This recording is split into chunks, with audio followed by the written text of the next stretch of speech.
around Dodge City and in the territory on West, there's just one way to handle the killers and the spoilers, and that's with a U.S. Marshal and the smell of Gunsmoke.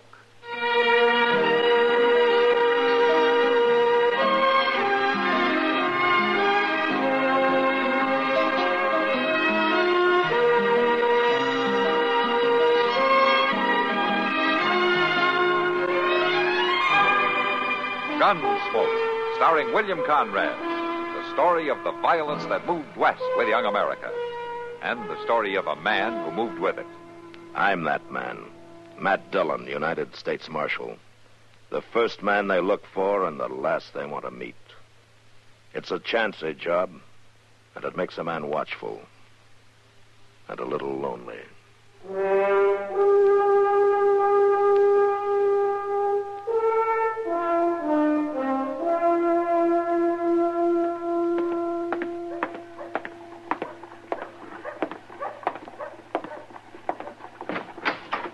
Well, Matt, you here?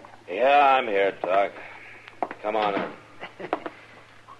Oh, well, how come you're in bed so early? I'm not in bed, Doc. I'm just resting. Oh, I did that. Oh, I see the cost of government's going up again. Oh? What makes you say that? The soles of your boots. They're worn almost through. I don't care. What's the matter? Aren't you feeling good? Sure, I feel fine, Doc. I always lie in bed till noon. Well, it just doesn't look right for you to be lying like this. Oh, for heaven's sakes. What's the matter now? It's cold. The coffee's colder than the rattlesnake's belly. Don't drink it. And it's no better hot here. No, Matt, like I was saying, a man in your position should have more to do than just lie around. Oh, maybe I'm just tired, Doc. Oh, now, don't try to tell me it was brought on by upholding law and order all night, because I don't want to hear about it. I had a bad night myself. Well, then sit down and rest. Yes, I think I will. Aren't you going to ask me what I was doing? No. You're not. Well, I spent the whole night working for $4 fees. Oh? Well, it must have been somebody who didn't know you. They knew it was Jeb Dorn. His wife had a baby girl. Jeb, huh? He was hoping for a boy, as I recall it. And that's what worries me. Oh, why? He refused to pay me. No wonder you're tired. What's this thing? Oh.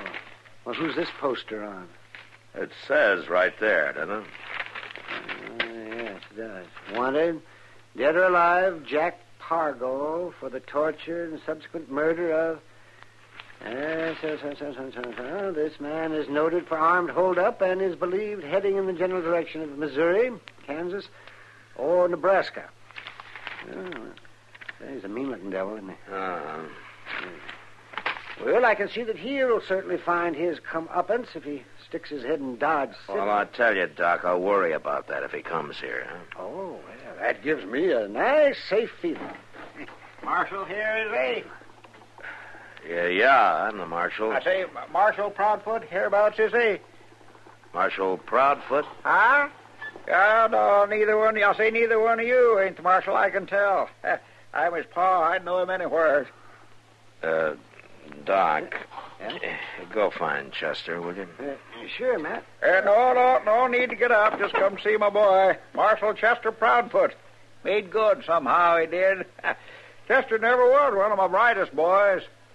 11 boys I had, I remember. Say, I ain't shook a hand here yet. What's your name, sonny? Dillon, Matt Dillon. Ditto? A funny name for a man. I knew a man one time had the name of Hairgrove. Hairgrove. I thought that was the funniest up till now, but ditto. Doc, you better go get Chester. Who's that fella? Well, that's Doc Adams. Nice to know you, sir. Saying something, is he? I said it's nice Now, to know. my name is Wesley Proudfoot. Sire to Marshal, turns out. Yes, sir. 11 boys I had. Chester was nowhere near the brightest. No, sir, he'd rate about number 9 there. Well, that's very interesting, Mr. Proudfoot. Chester bordered on being ignorant, I'd think. Oh, no, I can't imagine how he ever got to be a marshal.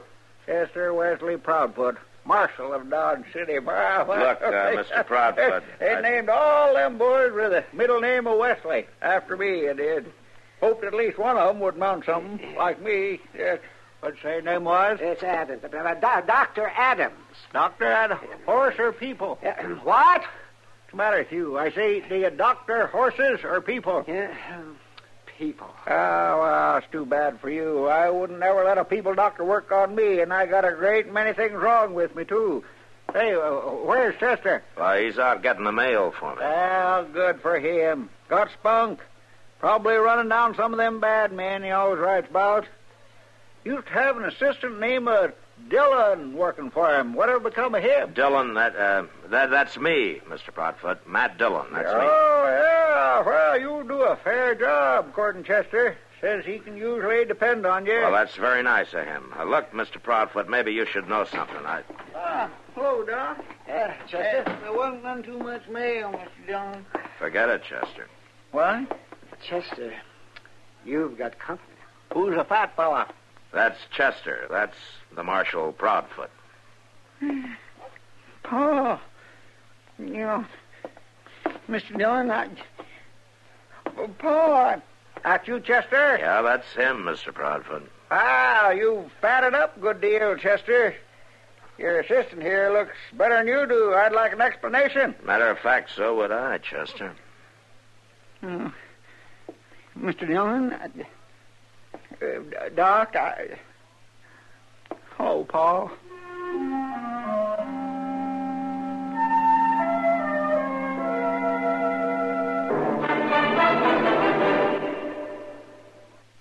Now, some folks, I guess, think that stamps are just for licking. And some go in for that philately stuff. Looking for misprints and hard-to-get ones. But me, well, I just collect them for fun. But I learned a lot that way, and maybe you can, too.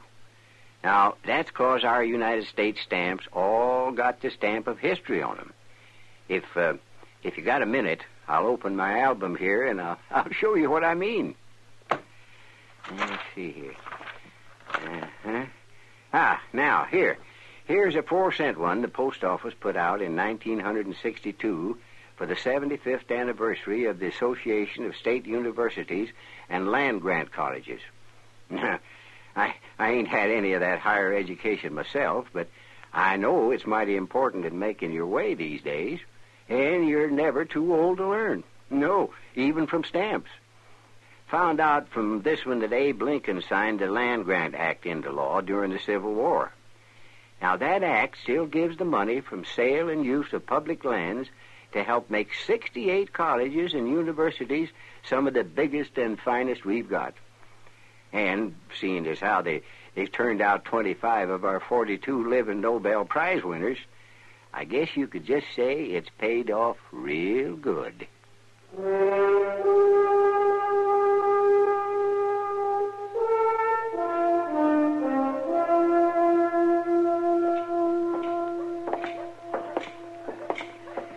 What are you going to do about it, Matt? Do about what, Doc? Chester. Telling his father that he's the marshal. What can I do? Well, not going to let him get by with it, are you? I don't know, Doc. Wait a minute, Matt. No, Matt, no. Let me by. No? An assistant doesn't make too much, you know.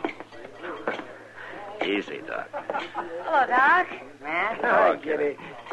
Doc, you're looking pretty strange today. How come? Tell her, Matt. You tell her, Doc. You're the one looking strange. Well, come on. Somebody tell me. Sit down. Thank you. Have you seen Chester, Kitty? No, why? Yeah, we may never see him again. What? What happened? Not much, really, but I'm sure he wishes he was dead right now. Oh, what's this all about? Chester's father came to town today. Well, what's so terrible about that? He thinks Chester is the marshal here. What? Yeah, that's right, Kitty. Chester wrote to his father, and he probably stretched the truth a little bit, like we all do sometimes. Oh, no. Well, where are they now? Over at the Dodge House. He's getting the old man a room there. I never saw Chester look so scared in my life, Kitty. You should have seen him. He grabbed his paw and he lit out of the office like his coat was on fire. Oh, don't be hard on him, Matt. I'm not going to be hard on him. Well, his father must be pretty old. Oh, he's old, all right, yeah. He can't hear good and he can hardly see. But he's a bright old fellow. Well, you can't let the old man be disappointed, Matt. Well, what would you suggest I do, Kitty? I don't know. Just don't hurt him, that's all. I'm not going to hurt him, Kitty. I don't care if the old man thinks Chester's a marshal. Matt, we should think of something to make Chester look good while his father's in town. Yeah. I heard the old man tell Chester that he was only going to stay for a few days. Oh, say, Matt, now maybe you could lie low for a while. Yeah, I wouldn't mind that. I need a rest. Hey, I got it. Why don't you get somebody to pretend to hold up and then let Chester play marshal and take him in? You can turn him loose when his father leaves. Oh, now, Kitty, I couldn't do a thing like that. Well, something's got to be done, Matt. Yes, did you? I could put you to bed, Matt. What are you talking about, Doc? Yeah, you get sick and I'll examine you and say that you've got a rare blood disease and you have to go to bed for a few days. It might work, Matt. Oh, you can't let that old man go away thinking Chester's been lying to him all this time. No. We'll get Moss Grimmick to stage a fake holdup, you see? Then we'll come and get Chester, and right in front of his father, he'll capture the bandit. You're the one with a rare disease, Doc, and it's not in your blood, it's in your brain. Oh, do it, Matt. You got to. No, I don't got to. I don't want any part of a fake holdup. Now, you just get that out of your head. Oh, Matt. Well, I'm going back to the office. Oh, sure, go ahead. Yeah, go ahead. Ruin an old man in his last days. What do you think, Doc? And Old Matt'll come around all right, Kitty. He always does. I'll go talk to Moss Grimmick and have it all set.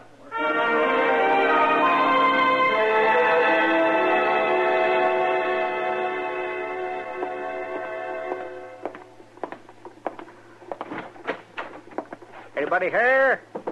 I say, anybody in here? Oh, there you are, Dillon. Took to your bed kind of early, didn't you? It ain't but 4 o'clock. Hello, Mr. Proudfoot. Where's Chester? Yes. Well, I guess you got such a dead little town on your hands you can do that, you and Chester. I say, where is Chester? Saying something? I said, where's Chester? Don't yell like that. Hurts my ear pans when you beller out like that. You got a pretty big voice on you there, Dillon. What's the matter with you? Feeling poorly, are you? I say feeling poorly, are you? I feel terrible. Too bad. Chester ain't feeling too good neither. Oh? Oh, been lolling around on my bed over at the rooming house all day. Good thing you boys got this dead town on your hands. Yeah. Yeah, people will be up the creek with both the marshal and his assistant in bed. Ooch over there. I say ooch over there. Let me take a look at you. Let me look at your eyes. Tell everything about how a man feels by looking to his... Look at me, Dillon. I can't help looking at you. That's Mr. it. Proudfoot. That's coming. Yes, sir. You've got bad eyes there, Dillon. That one in particular. You got a good voice, but bad eyes. Them eyes remind me of Chester's Uncle Hector. Last time he looked all slack-jawed like that, he died the next day. Huh? What say? Nothing. I didn't say anything. Oh, thought you talked. No. Yes, sir. Hector was Chester's fighting uncle. Reckon that's where Chester gets all his get up and go. Uh-huh. Yes. Well, something different, though. Hector fought again the law, Hector did. Ever seen a man stirred up again the law all the time like old Hector was? Have you had your Hated the dinner law. yet, Mr. Proudfoot? Oh, indeed, he was a winner. You're right there. Won all his battles. Killed 2 marshals, Hector did. Killed them dead. It's a good thing Chester's on the side of the law. Man that's a terror like that ought to be on the side of the law. Hey, Matt, you Chester here? ought to be... Hello, Mr. Proudfoot. Do what? Oh, you're here. Look here, you got a sick deputy here, Adams. Better go get a horse doctor and get him straightened out. What are you doing in bed, Matt? I'm in bed because I'm sick, Doc. Did you ever hear of anything like that? You're sick? Uh-huh. You are, Matt? Oh, say, that's fine. Yeah, well, I figured you'd think so. Doc, would you do me a favor and take Mr. Proudfoot out to dinner? Anything, just get him out of here. Yeah, sure, Matt. You bet. Oh, see, your eyes look kind of beady there. Yeah, well, we've been through all that. Well, if I didn't know better, I'd say that you had a fever. Adams, I say you got a sick boy there, Adams. Doc, would you go right now? Yeah, okay. Oh, sure. Mr. Proudfoot, you come with me. sick. Come with me, Mr. Proudfoot. I'll take you to dinner. Yeah, dinner? No, too early for dinner. Take a little glass of Dutch water with you, though, but don't let on Chester, will you? Yeah, sure. I'll see you later, Matt, and I'll let Kitty know you're with us. Oh, fine, Doc. Good. Yeah. You let Kitty know I'm with you. Yes, You just fine. go. Yes, sir, Adams. That boy there is sicker than a pig. Kitty, no, I'm with you. Doc! Doc, you come back here!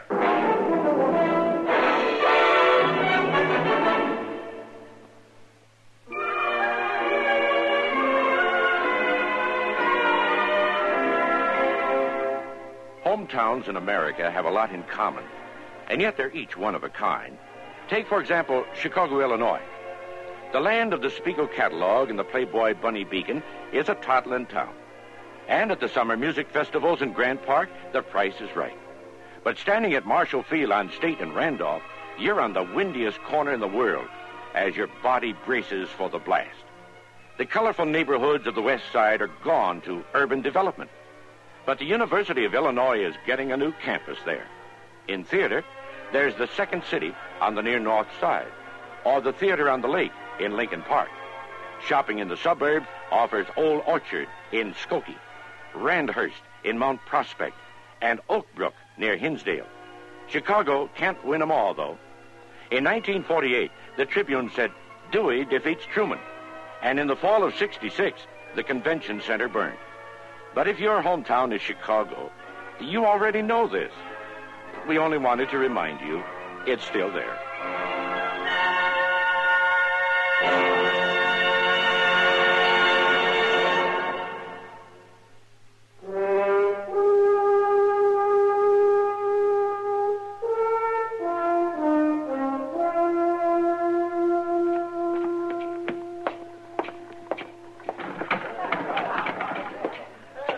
Hey, Kitty. Yeah.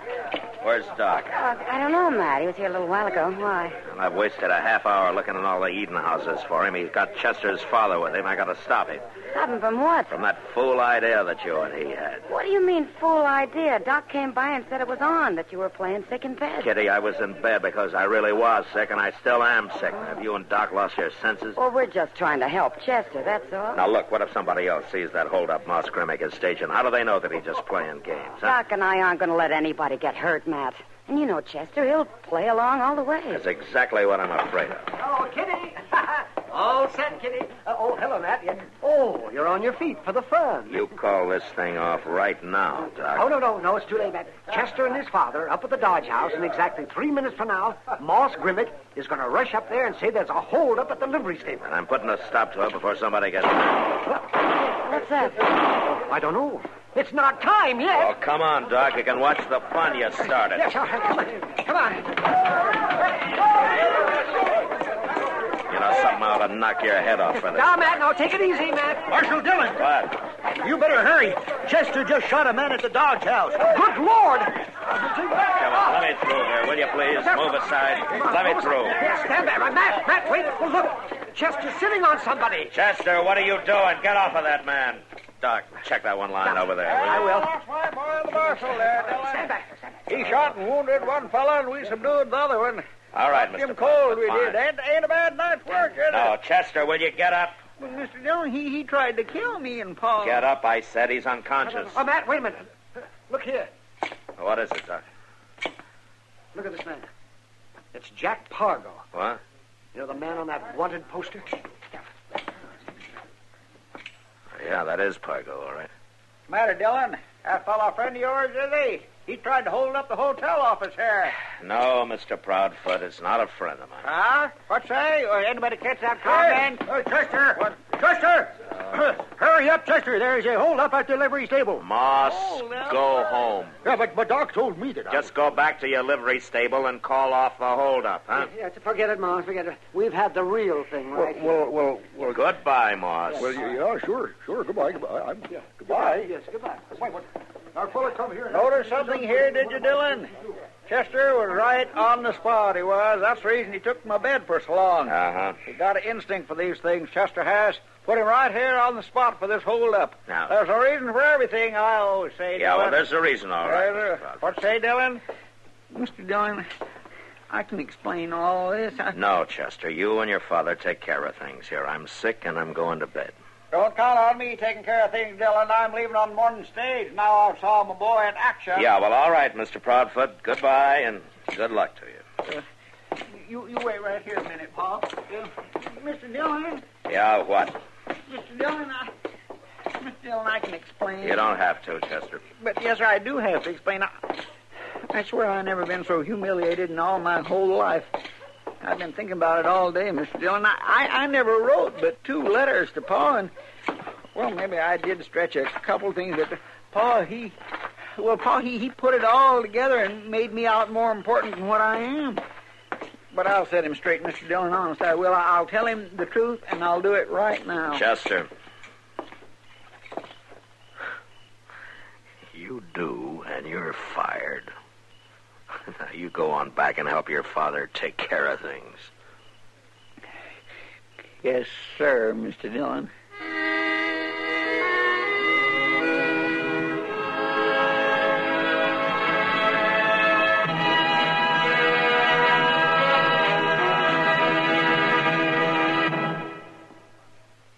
When I want an example of how a term or phrase is used, I generally find a colorful example in some speech of that old political character, Elijah Cuddlestone. For instance, now, I admit, I say, of course, I'm a grassroots candidate. I work from the bottom up. That is, I get down to the basics of a matter, down to the grassroots.